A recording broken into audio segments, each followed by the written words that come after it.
She's got long legs and short shorts, but she ain't got no teeth. She wears a red bandana on her head, and she smiles so sweet. She'll steal your heart, a very first sight should rip apart your soul.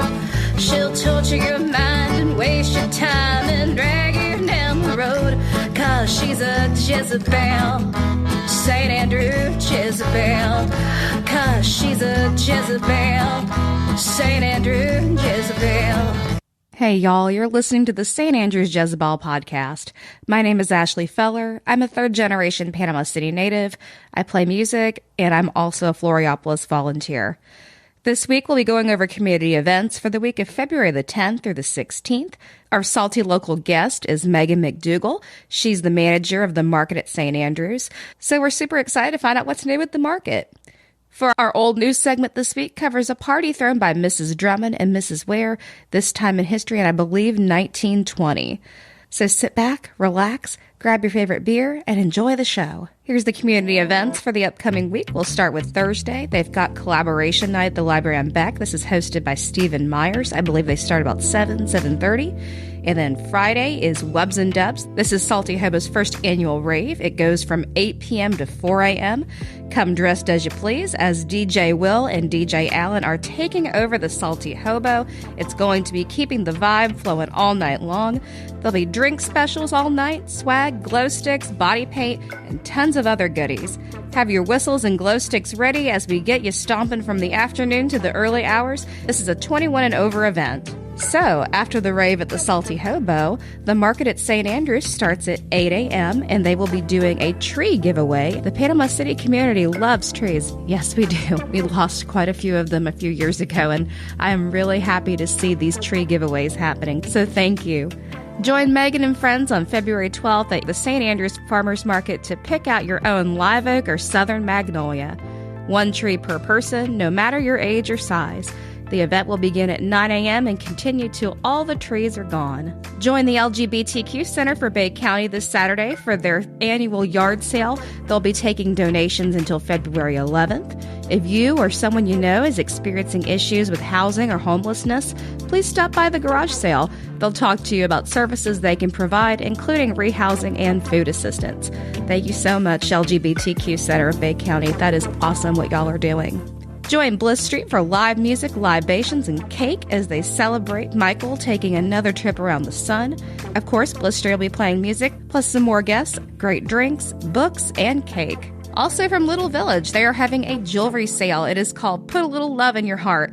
This is a Valentine's Day jewelry sale. All heart-shaped pieces are 20% off, Tuesday, February the 8th till Saturday, February the 12th. Chris Wave will be putting on a wonderful Valentine's Day show, and he will be performing on Saturday, February 12th, 6 to 9. On Sunday, there's open mic hosted by Sandi Marlisa at Little Village at 1 p.m. Go see Sandi and friends, bring your songs, and have a wonderful time drinking craft beer and those delicious tacos, and let's not forget the smoked tuna dip. Have a happy Sunday. Here's something cool happening on Sunday at Gypsy Beach. If you need a great gift idea for you and your sweetie, they are having a painting event. Each of you will paint a 16 by 20 canvas, and when you put them together, it's a great display of your love. It's $65 per couple, and all supplies are included. Pre-registration is required. Call Kathy at Gypsy Beach at 904-451-3071 to reserve your spot today. Moving on to the evening of Sunday, there is music at Uncle Ernie's by Ryan Alexander at 5:30. This is a great time to have a wonderful dinner on the deck of Uncle Ernie's, enjoy a delicious drink, and also live music by Ryan Alexander. We're on to Monday. There's Monday Night Little Fest at the Taproom. This is a fantastic showcase of local musicians. It's a wonderful time of community. There's great craft beer. The atmosphere is super laid back. I hope everybody comes out for that. On Tuesday, there's trivia at the Taproom. Not sure of the time. Message them on Facebook and they'll fill you in. Moving on to Wednesday, there's public hours at Floriopolis from noon to 5. All you need to do is show up and paint your masterpiece for the next fence display on Janie's fence. The next fence theme is Paint Whatever You Like, inspired by a song lyric. The Art in Public Spaces exhibit on Janie's fence was recently changed thanks to Floriopolis volunteers. Make sure you go by and check out this month's theme, which is Mythical Creatures. Also on Wednesday, there's a comedy open mic at the library on Beck, brought to you by Panama City Comedy. The sign-up is at 7:30. This is for all skill levels. Some big events coming up that I should add are the 6th annual Salty Dog Day event. They are celebrating all things dog in Salty St. Andrews, and this will be held Saturday, February 26th from 9 to 2 p.m. This dog-friendly event will be an extension of the Market of St. Andrews, with the proceeds benefiting Operation Spay Bay. Socks, the current Salty Dog Mayor of St. Andrews, will greet visitors to the market and will announce the new winner of the Salty Dog Mayor's Contest. The market will include unique Salty Dog t-shirts, dog merchandise, vendors, veterinarians, treat stations, dog food play area, food, music, shopping and entertainment, as well as a blessing of the dogs, adoptions, and a silent auction. The week following will be the 25th annual St. Andrew Mardi Gras Festival hosted by the Crew of St. Andrews. It's the most popular and largest Mardi Gras celebration in Bay County. Come see over 14 crews and over 30 brightly colored floats. As festive music is played along the route, tens of thousands of beads and doubloons will be tossed to the crowd of over 50,000 people. It's the perfect excuse to visit Panama City, Florida. The 2-day parade and festival in historic St. Andrews is filled with food, fun, and music. VIP tickets are available while supplies last. Visit standrewsmardigras.com for more information. That's all the community events I've got for this week. Tune in next week for more.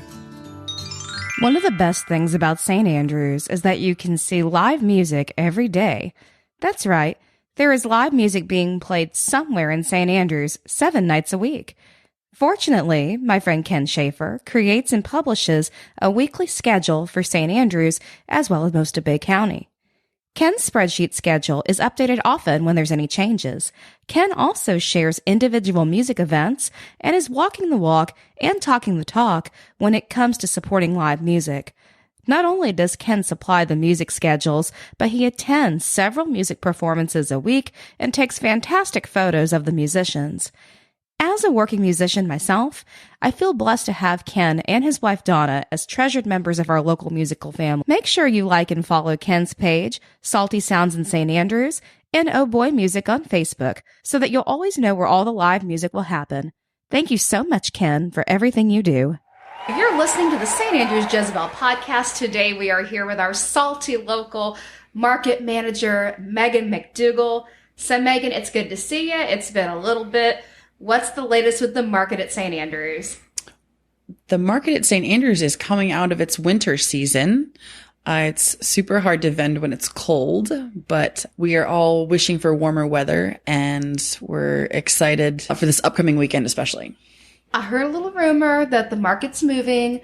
Is there anything you could tell us about that? I can't give you full details on that because I don't have all of the details, but I can tell you that we have made a decision, and it was not an easy one, to move the market up to Oaks by the Bay, which was something that will be done with a lot of thought and care, but we're looking at probably at least 2 months before that actually happens. So we'll see on the exact date, but we're going to move up there. And I think it'll be nice to not have the full sun exposure for one thing, and among other things, and get the walking traffic up the road a little bit, access to Amavita, the marina, and all of that. I think will be a lovely transitional step for the market as it makes its move. I think it'll be great when that happens. But what's going on this weekend in its traditional spot? Okay. This weekend is shopping weekend for Valentine's Day. Valentine's Day is Monday, February 14th. So Saturday would be a great day to come out to the market to buy your honey something lovely. Lots of little handmade gifts, lots of little things for under $10. I know a lot of the soap and the candle people will have Valentine Day themed creations for your buying enjoyment. And should I talk about the trees? Absolutely. Let's hear about the trees. Okay. The trees are a wonderful ongoing collaboration that the market at St. Andrews has with the Quality of Life Department and Retree PC. So what's going to happen is at 9 a.m., we're going to have approximately 300, that's what we had this last time, trees to give away to local residents to help replenish the trees that we lost during Hurricane Michael. The trees are usually they're not too big to fit in your car, but they've got a pretty good jump start on them, so that way they're ready to be planted. And it would be local trees, so nothing invasive or anything, and they go fast. That's wonderful. So everybody come get your trees at the market this weekend. And speaking of shopping again, I know a lot of folks are going to be looking for their last minute Valentine's Day gift, and they want to find something with a little bit more personality than what you could find in a big box store. What kinds of vendors have you had pretty often lately? Kettle corn is always consistent at the market. Your honey needs kettle corn, that's for sure. Or Mr. Kent and his wood crafts. Mm-hmm. He's one of my favorite vendors. He's 81 and all of his creations are handmade wood, and he has clocks and all sorts of different wood signs. He's right next to the honey guy on the boardwalk. And is he the gentleman who makes the bird houses out of the wood? That is Mr. Potter, and those are driftwood bird houses. And cool thing about those houses, I said, Mr. Potter, where do you find all this great driftwood? And he looked at me and he said, oh, back in the swamp. So those are one-of-a-kind pieces that he sells every single time he's with us. They're just beautiful. If you don't know what we're talking about, you need to come get you a driftwood birdhouse for sure, because I don't know anywhere else that you can get a wide selection of driftwood birdhouses. Yes, of many sizes. Yes. One of my favorite memories of playing at the market when it was in the lot next year here to Floriopolis was I got to be by Mr. Potter and kind of get to know him. So, yeah. Yeah, he's an enjoyable conversation too. That's the wonderful thing about the market is when you come, you get to see all of their local creations, but the camaraderie of talking to the people, because that's why they're there. That's why they're not on Etsy. Some of them are, but that's why they're dedicating their Saturday, because they enjoy communing with the community and sharing their creations with them. And one of my most favorite things is that y'all have live music at the market every Saturday. Who's playing this weekend and what time do they start? We have market music on Saturdays thanks to Floriopolis because they are supporters of local music as well. But we have Casey Phelps with us, and she's always a great entertainer at the market. Yes, she is. I love Casey. Salty Dog Day is coming up. And Salty Dog Day is actually part of the market, if I'm right. What are y'all doing for Salty Dog Day? Salty Dog Day is February 26th, and there's probably a whole episode that y'all have about all the Salty Dog things. But in preparation for Salty Dog Day, this weekend, the dogs will probably be around the market campaigning and meeting and greeting people. So that last weekend there was doggy treats abound and people were donating and it was just a good time. So there'll be a doggy campaigning for sure for Operation Spay Bay. That's good. So if someone wants to be a vendor at the market, what do they need to do? If they would like to be a vendor, the easiest way to get a hold of me is to either come to the market on market day and talk to me about it, or they can email market@historicstandrews.com and put as much information in the email as possible. And then someone will get back to you about a start date or an application, and we'll go from there. Fantastic. Megan, what do you love about St. Andrews? I love that St. Andrews accepts people for who they are. It doesn't feel like necessarily everywhere else in Bay County. It feels like a place where you can be your most authentic self. And that is a comfort that cannot be duplicated in other places. It seems that people almost are drawn here like a magnet because they have certain things they have to offer or certain reasons that they're here. And I believe that because even back in the times people came here to take the healing salt baths, it's like they were drawn to the area. So I feel very connected to that sentiment, especially recently, because for some reason I just have no desire to leave or be anywhere else. I know that feeling. And most folks know we went through a major hurricane back in 2018, and we're in a revitalization stage here in St. Andrews, and I think we've come a long way.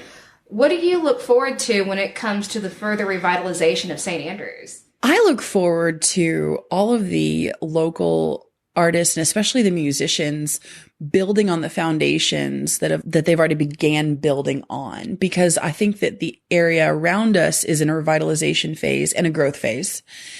And St. Andrews has that reputation for being the cool place to be. And I think that as the revitalization continues and people continue to come back, they're going to want the things that St. Andrews has to offer. So it's about to get a whole lot bigger, and I hope everyone's ready. Absolutely. I think we're going to see a lot of change. So apart from the market, you've got Pizza Girl Productions. Why don't you tell us a little bit about that? Oh man, Pizza Girl Productions is everything that I am excited about, all wrapped in one. It encases my trivia nights. I have a comedy night that I'm going to host. I hope to host more poetry at library, if you're listening, Liz. I've got some art shows under my belt and a possible bridal fair. I think I can totally say that on here, that just coordinating events. It makes me really happy. So that's what Pizza Girl Productions is about, is coordinating and managing events or managing artists' events. That sounds fantastic. So anything new and exciting coming up for you? My most pressing thing right now that we're super excited about is the Jack and Gin album release party, which you've got some great videos of Jack and Gin that people should go check out. And if they want tickets for that, to contact me about that, because that's going to be a really fun thing at Roberts Hall in March. So that's March 18th. We're going to get fancy. I hear. I wish I could be there. I wish I could clone myself and be two places at once, but I'll be covering a music festival. You'll be living your best life. It's okay. I just wish I could do it in two places. Where are you hosting trivia these days? Trivia these days is 2 nights a week. Tuesday night, I'm at House of Henry from 7 to 9. That's general pub trivia. And then on Wednesdays at Buster's Beer and Bait down on Thomas Drive. I go all the way over the bridge, but they're cool folks down there. And that's Wednesdays from 7 to 9. Fantastic. And I went last week at the House of Henry and played by myself. And I was pretend smart enough to get third place. That was all kinds of fun. Thank you, Megan. And glad you enjoyed. Oh, yeah, always. And so, again, thank you so much for being here. Thanks so much for being my friend. I'm excited for everything that's to happen for you soon. How can folks find you online for trivia, for Pizza Girl Productions, for the market, for anything? How do they get a hold of you? Cool situation. Just as this weekend, my website is up. So all of Megghan is now on www.pizzagirlproductions.com. That links to my trivia. You can even go see the menus at the places I am at, the market. All of that's going to be there. You can buy tickets to my upcoming shows or art shows is going to be all on that website. Also, my personal Facebook page, Megghan McDougall, is where I share a lot of my life stuff and what's going on. If you have any interest in following me there, that's the most up-to-date place as well. Thanks for sharing, Megan, and thank you again for being here today. Until next time, keep St. Andrews salty. This week's Old News segment comes from the St. Andrews Bay News This Week in History in 1925 and tells about the time Mrs. Ware and Mrs. Drummond teamed up to throw a party. Mrs. Ware and Mrs. Drummond entertain. On Thursday evening of last week, the home of Mrs. Lydia Ware was the scene of the most pleasurable occasion. When Mrs. Ware and her sister, Mrs. Drummond, entertained at a card party, there were 2 tables of progressive bridge and 4 progressive 600. The guests were Mr. and Mrs. F. Bullock, Mr. and Mrs. W.C. Pratt, Mr. and Mrs. Fred Comstock, Mr. and Mrs. P.E. Jensen, Mr. and Mrs. R.A. Weatherhill, Mr. and Mrs. Curtis Ware, Mr. and Mrs. Lee McConnell, Mrs. J.T. Gwaltney, Mrs. W.H. Gwaltney, Mrs. J.L. McReynolds, Mrs. Ethel Joyner, Mrs. Bert Ware, Mrs. Ebba Shepherd, Mrs. Elena Brown, Miss Blanche McReynolds, Miss Rose Ingalls, Judge A.M. Douglas, and Horace Hasselborg. Playing was continued until 10:30 when a delicious luncheon was spread before the guests, the hostess being assisted in the serving of Mrs. Elmo Bullock, Grace Ware, and Eva Thompson. A very social session over the luncheon was had, and at a late hour the guests departed, asserting they had never spent a more delightful evening. I want to say thank y'all so much for tuning in this week to the St. Andrews Jezebel Podcast. Stay on the lookout for new episodes of Salty Field Recordings featuring Jack and Jen. We'll have a couple of those coming out in the next month or so. And as always, if you'd like to support the podcast, please visit our Ko-fi page where you can make a one-time donation. Also, please make sure you tell your friends to follow us on Facebook so that you'll receive a notification every Thursday when episodes go live. Our theme song was written by me and recorded by Dave Schwartz on the campus of Gulf Coast State College. The rest was written and recorded by me in my music room, with the interviews recorded at Floriopolis. So we'll see you next Thursday. Till next time, keep St. Andrews salty. Red lipstick, so thick, and a push-up bra. Tramp stamp, stretch marks, and a lacy thong, 'cause she's a Jezebel. St. Andrew Jezebel, 'cause she's a Jezebel.